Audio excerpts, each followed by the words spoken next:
J'aime la parole. J'aime la parole.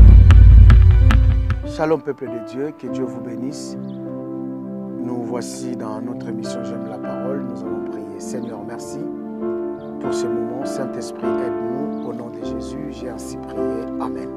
Alors aujourd'hui, c'est notre dernière émission sur le thème la prise de conscience. Alors, je lis Ecclésiaste chapitre 8, verset 12.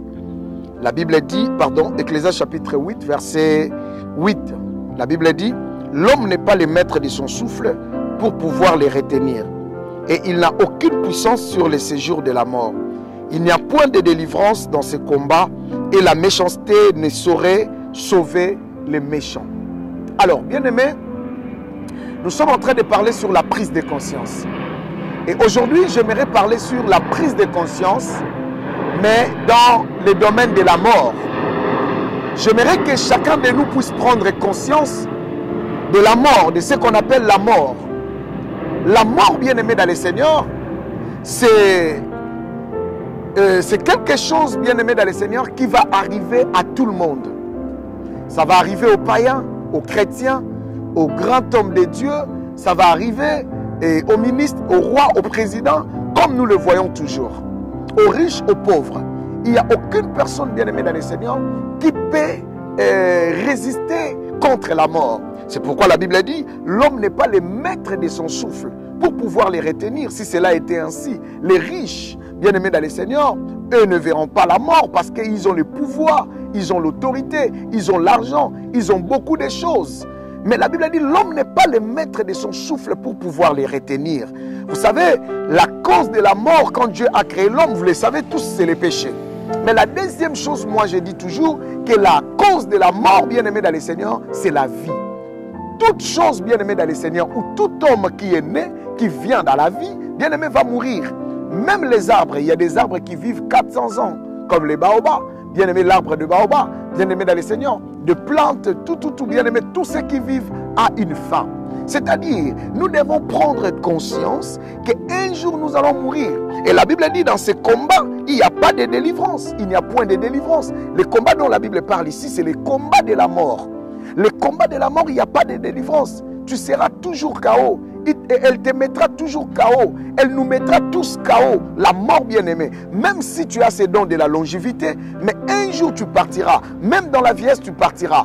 Bien-aimé dans le Seigneur. Et la Bible dit que même la méchanceté ne saurait sauver les méchants. Même quand tu es méchant, ta méchanceté ne peut pas te sauver. Même si tu es robuste, même si tu es bon. Voilà pourquoi le temps est arrivé de prendre conscience.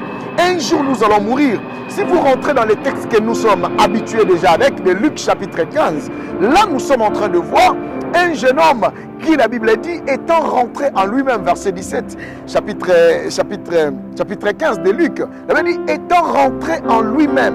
Le problème est, il est entré en lui-même, il a pris conscience, il a compris, étant rentré en lui-même. Bien-aimé, combien de fois as-tu déjà rentré en toi-même pour comprendre que tôt ou tard, nous allons mourir. Ou tôt ou tard, je vais mourir. Je partirai. Je vais quitter cette terre. L'homme n'est pas le maître de son souffle. Vous savez, pour question de la mort, lorsqu'on est vivant, on est en vie, nous pensons que la mort arrive qu'aux autres. Bien-aimés dans le Seigneur, beaucoup de gens ne vivent leur vie comme si la mort n'existait pas. Voilà pourquoi, bien-aimés, il y a des gens qui vivent dans la haine, il y a des gens qui vivent dans la jalousie, dans la méchanceté, il y a des gens qui pensent qu'ils sont permis à tout faire, mais un jour, bien-aimés dans le Seigneur, ils finissent toujours leur course à la mort. Écoutez-moi, bien-aimé dans le Seigneur, je t'amène aujourd'hui, bien-aimé, une bonne nouvelle en te disant que tu dois prendre conscience. C'est aussi une bonne nouvelle de prendre conscience qu'un jour tu vas mourir. Même si tu vivais 200 ans, 2 siècles, un jour tu vas mourir. Bien-aimé dans le Seigneur, la mort arrive à tout le monde. Mais bien-aimé, vous savez, beaucoup de gens vivent seulement leur vie comme ça. Oh, bien-aimé dans le Seigneur, il fait n'importe quoi. Il pense que je suis encore jeune. Voilà, je dois faire, j'ai mon argent, je dois faire. Bien-aimé dans le Seigneur, après avoir tué tout le monde, un jour tu vas mourir. Après avoir mangé tout ce que tu aimes, un jour tu vas mourir. Après avoir se promené avec tous les véhicules du monde cher, Un jour tu vas mourir. Après avoir t'habillé n'importe comment, un jour tu vas mourir. Mais il faut prendre conscience, bien-aimés dans le Seigneur. Il faut prendre conscience. Parce que beaucoup de gens ne prennent pas conscience qu'un jour ils vont mourir. As-tu déjà pensé à la mort? As-tu déjà pensé qu'un jour je partirai? Mais la question, ce n'est pas seulement de mourir. Tu ne peux pas seulement prendre conscience que je vais mourir, mais tu dois aussi prendre conscience que après la mort, où passerai-je mon éternité? Où tu vas passer ton éternité? Vous savez, bien-aimés dans le Seigneur, il y a des gens qui pensent que la vie se termine ici. Non, ça c'est une enveloppe charnelle. En nous, il y a l'esprit. Lorsque nous mourons, bien-aimés, c'est la chair, c'est cette enveloppe charnelle qui meurt.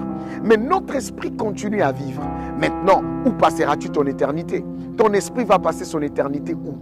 As-tu déjà pensé à cela? Voilà, bien-aimés, là où beaucoup de vies, bien-aimés, ont des problèmes.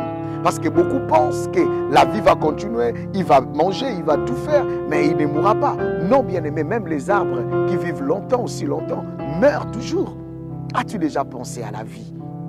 Mes chers frères et sœurs, as-tu déjà pensé à la vie après la mort? Tu vas mourir, tu dois prendre conscience.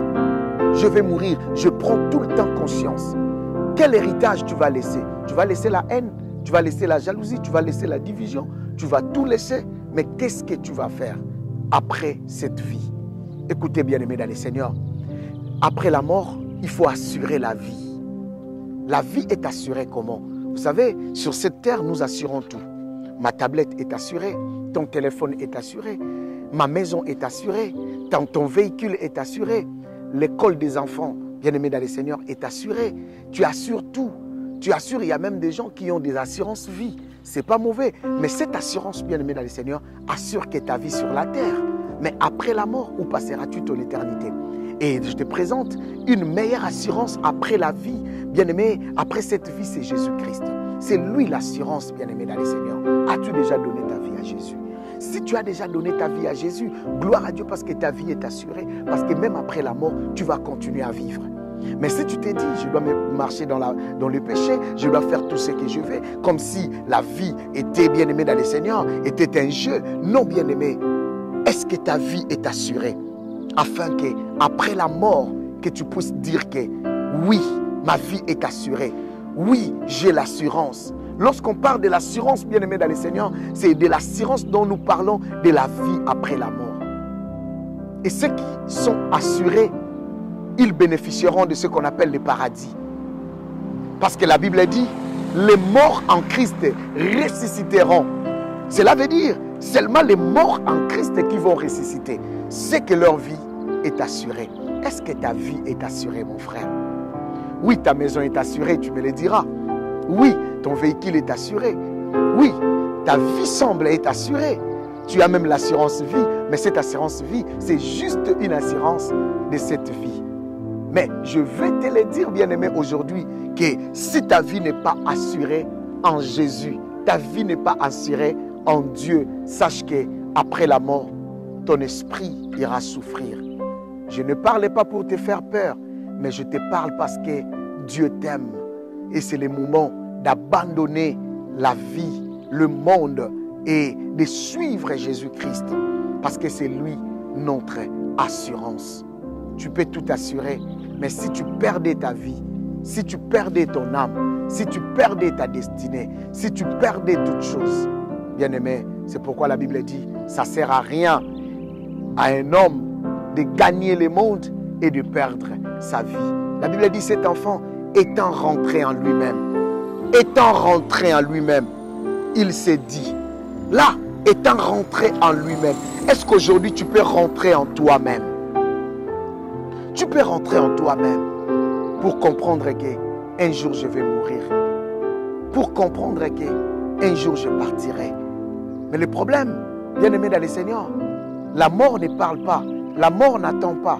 La mort peut venir aujourd'hui, la mort peut venir à n'importe quel moment. Beaucoup de gens meurent dans des accidents, dans des maladies, et dans des crises. Bien-aimé dans le Seigneur, de mort subite. Mais est-ce que ta vie est assurée? Est-ce que tu es conscient qu'un jour, tu vas disparaître?